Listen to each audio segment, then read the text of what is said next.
મોટા ભાગના લોકો કે જે લોકોએ પોતાની લાઈફની અંદર બેઝિક એવી પ્રોબ્લેમ હોય એનું સોલ્યુશન મેળવી લીધું હોય, જેમ કે ફાઇનાન્સ છે, કે પછી રહેવાનું મકાન છે, કે ફાઇનાન્શિયલ સિક્યુરિટી છે આગળના 2-5 વર્ષની, આ બધું જે લોકોએ સોર્ટ આઉટ કરી લીધું હોય છે એ લોકોને મોટા ભાગે એક પ્રોબ્લેમ સતાવતો હોય છે કે જીવનમાં ઘણું બધું સારું છે છતાં પણ આપણને કોઈ વસ્તુની એક્સાઇટમેન્ટ ફીલ કેમ નથી થતી. ઘણી બધી વાર તમને આ સવાલ થતો હશે જો તમારી આ બેઝિક જરૂરિયાતો પૂરી થઈ ગઈ હોય તો. પણ સવાલ અહીંયા એ છે કે આપણને આવું સેટિસ્ફેક્શન અથવા તો કોઈ થ્રિલ કે કોઈ એક્સાઇટમેન્ટ આપણને કેમ નથી થતું. તમે જોજો કે ઘણી વખત આપણને એમ થાય કે આ વસ્તુ મેળવવા માટે મેં કેટલા સપના જોયા હતા, આ વસ્તુ તો મારું ડ્રીમ હતું અને અત્યારે મારી પાસે છે તો મને કોઈ નવીન પ્રકારનો અનુભવ કેમ નથી થતો. તો આમાં ઘણા બધા પાસા કામ કરતા હોય છે, પણ સૌથી મેઇન પાસું અહીંયા એ છે કે સોશિયલ મીડિયાનો ઇન્ફ્લુઅન્સ. હવે આ ઇન્ફ્લુઅન્સ કઈ રીતે કામ કરે છે એ હું તમને કહું સ્ટેપ બાય સ્ટેપ. કે તમે ધારો કે કોઈ પણ એક વસ્તુ કરવા જાઓ છો અથવા તો કોઈ પણ ગોલ તમે નક્કી કરેલો છે તો એના પોસિબલ જેટલા પણ રિઝલ્ટ હશે એ તમે શરૂઆતમાં પહેલેથી જ ડિસાઇડ કરી લીધેલા હશે. અને હું આવું કરીશ તો મને એનું રિઝલ્ટ શું મળશે, આવું કરીશ તો એનું રિઝલ્ટ શું મળશે, એ તમે ઓલરેડી પહેલેથી ડિફાઇન કરી નાખેલું હોય છે. તો અહીંયા થાય છે શું કે તમે ચાહે કોઈ પણ પગલાં આગળ ભરો અથવા તો કોઈ પણ રીતે આગળ વધો તમારા ગોલ પ્રત્યે અને તમે કોઈ પણ ચાહે રિઝલ્ટ મેળવી લો, તમે ઓલરેડી મગજની અંદર એની પ્રિપેરેશન કરી લીધી હોય છે. અને હવે તમે જ વિચારો કે જે વસ્તુ તમે ઓલરેડી મગજમાં વિચારી લીધી હોય છે, જેની પ્રિપેરેશન તમે હજારો વખત કરી લીધી હોય છે તમારા દિમાગની અંદર, એ વસ્તુ તમને જ્યારે એકચ્યુઅલમાં મળે ત્યારે તમને કેટલું એક્સાઇટમેન્ટ થાય. બસ આ જ એક સિમ્પલ રીઝન છે કે તમને કોઈ પણ પ્રકારનું લાઈફની અંદર એક્સાઇટમેન્ટ ફીલ નથી થતું. તો હવે સવાલ અહીંયા એ છે કે આપણે લાઈફને એની રીતે જેવી છે એવી જ રીતે જીવવી હોય, એના બધા કૌતુકવાળા પાસા આપણે જીવવા હોય અથવા તો ક્યુરિયોસિટીથી જીવવું હોય, આગળ શું થશે એની આપણને ખબર ના હોય એવી રીતે આપણે જીવવું હોય તો શું કરવું પડે. અને અહીંયા કોઈ એવો હાઇપોથેટિકલ આન્સર હું નથી આપવાનો કે તમારે બધી જ વસ્તુનું ટેન્શન લેવાનું બંધ કરી દેવું જોઈએ, તમારે કોઈ ફાઇનાન્શિયલ સિક્યુરિટી ના રાખવી જોઈએ, નહીં, એવું કશું જ આપણે કરવાનું નથી. બેઝિક આપણી જે જરૂરિયાતો હોય એ ફૂલફિલ કરેલી હોવી જ જોઈએ, તો જ તમે થોડીક શાંતિવાળી લાઈફ જીવી શકો.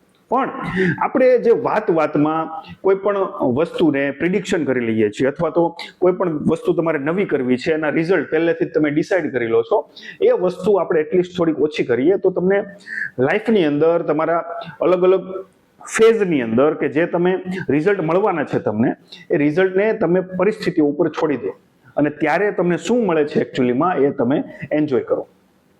હવે અહીંયા બે પોસિબિલિટી છે. તો તમે વિચારો કે તમે પ્રેક્ટિકલ આપણે જઈએ, બરાબર, તમે જે કંઈ પણ એનાલિસિસ કરી લીધું છે, ઓવર થિંકિંગ કરી લીધું છે સિચ્યુએશનને રિલેટેડ, એમાં તમને રિઝલ્ટ તો બે જ મળવાના છે, કાં તો તમારું ધારેલું થવાનું છે ને કાં તમારું ધારેલું નથી થવાનું.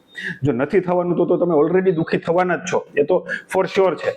પણ જો તમારું ધારેલું થશે તો પણ તમે એમાંથી કોઈ એક્સાઇટમેન્ટ મેળવવાના નથી. તો શા માટે આપણે એવું ના કરી શકીએ કે જે કંઈ પણ આપણે પ્રોસેસ કરીએ છીએ, જે કંઈ પણ આપણે જર્ની કરીએ છીએ ગોલને મેળવવા માટેની, એની અંદર જ આપણે ખુશ રહીએ. રિઝલ્ટ વોટ એવર જે કંઈ પણ આવે એ આપણે એક્સેપ્ટ કરીએ અને આપણા ફેવરમાં હોય તો ઠીક છે, ના ફેવરમાં હોય તો ઠીક છે. પણ તમે વિચાર કરો, જો ફેવરમાં હશે તો તમને જે એક્સાઇટમેન્ટ છે, તમારા જીવનની થ્રિલ છે, એ તમને એમાંથી મળતી રહેશે. અને અલ્ટિમેટલી આપણા જીવનનો હેતુ પણ ઘણો ખરો એ જ હોવો જોઈએ. કારણ કે હમણાં જ એક્ટરનું નામ ભૂલી ગયો, એનું હું એક ઇન્ટરવ્યુ સાંભળતો હતો, એની અંદર એ વ્યક્તિ એમ કીધું હતું, પેલો એસ્પિરન્ટ્સમાં જે કલેક્ટર બને છે ને એ વ્યક્તિનું ઇન્ટરવ્યુ હતું, TVF વાળો સ્ટાર છે. હવે એ વ્યક્તિ ઇન્ટરવ્યુ આપતા એમ કહે છે કે યુરોપમાં અમુક લોકો 4-4, 5-5 કલાક ખાલી કામ કરે છે આખા વીકની અંદર, અને લોકો જિંદગીભર ચિલિંગના મોડમાં જ હોય છે. ચિલ કરવાનું, બસ કામ કરવાનું અને આરામ કરવાનું, કામ કરવાનું, આરામ કરવાનું, ફરવાનું, બસ. એટલે આપણા લાઈફનો મૂળ ગોલ એવો હોવો જોઈએ કે આપણે જિંદગીમાં મજા કરતા હોવા જોઈએ, ચાહે કોઈ પણ પરિસ્થિતિ હોય. હવે આ આખું એનું સ્ટેટમેન્ટ છે જે એક્ટરનું, એ યુરોપ એટલે કે એક વેલ એસ્ટાબ્લિશ્ડ કન્ટ્રી છે, પોતે બધા પર કેપિટા ઇન્કમ બધા લોકોની સારી હોય છે, એટલા માટે ઘણા ખરા લોકો આ કરી શકે છે. પણ આ બધું આપણે પણ શું કામ ના કરી શકીએ? ચાલો આપણે કરવાનું જ છે બધું, આપણી ફેમિલી માટે કરવાનું છે, આપણી કેરિયર માટે કરવાનું છે, પોતાના માટે કરવાનું છે, પણ કરતા એ વસ્તુની શા માટે આપણે મજા ના લઈ શકીએ? આપણે એટલું બધું આ પ્રોગ્રેસની કે પછી હસલની પ્રોસેસને એટલી ગ્લોરીફાઈ કરી દીધી છે કે સ્ટ્રગલની પ્રોસેસને એટલી ગ્લોરીફાઈ કરી દીધી છે કે એની વગર તમને સક્સેસ મળશે જ નહીં. અથવા તો તમે થોડી ઘણી પણ મજાક મસ્તી કરી લીધી, મોજ મસ્તી કરી લીધી તમારા સ્ટ્રગલના પીરિયડમાં, તો તમને સક્સેસ મળશે જ નહીં એવું આપણે આપણા મગજની અંદર ઠસાવી દીધું છે.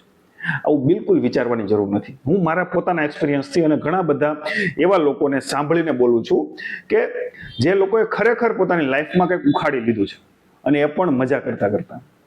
એટલા માટે જે કંઈ પણ તમે કરો એ એવું નથી કે તમારે દુઃખી થઈને કરવાનું છે, અથવા તો તમારે એક એવા સ્ટેટમાં જઈને કરવું પડે કે જ્યાં તમારે ખુશીનો કોઈ સ્કોપ ન હોય તો જ તમને ભવિષ્યમાં ખુશી મળવાની છે. એવું બિલકુલ જરૂરી નથી. દુનિયાના નિયમો આપણે પોતા જ બનાવેલા હોય છે, અને બધા જ વ્યક્તિના પોતપોતાના નિયમો અલગ હોય છે. માટે તમારા માટે શું બેસ્ટ છે, તમારા માટે શું સુટેબલ છે, અને લાઈફની અંદર જો એક્સાઇટમેન્ટ બરકરાર રાખ્યું હોય તો થોડું ઘણું પરિસ્થિતિઓ ઉપર છોડતા શીખી જાઓ. કારણ કે તમે જે કંઈ પણ વસ્તુનું પ્રિડિક્શન કરશો એમાંથી 100% પોસિબિલિટી નથી કે તમારે જેવું જોઈએ છે એવું થાય. અને આપણા કેસમાં તો જેવું થાય તો પણ આપણને એક્સાઇટમેન્ટ નથી મળવાની. માટે બેટર છે કે થોડું ઘણું આપણે આપણું જર્ની ઉપર કામ કરીએ, એની મજા લઈએ, અને રિઝલ્ટ એના ઉપર છોડી દઈએ. Sorry for that.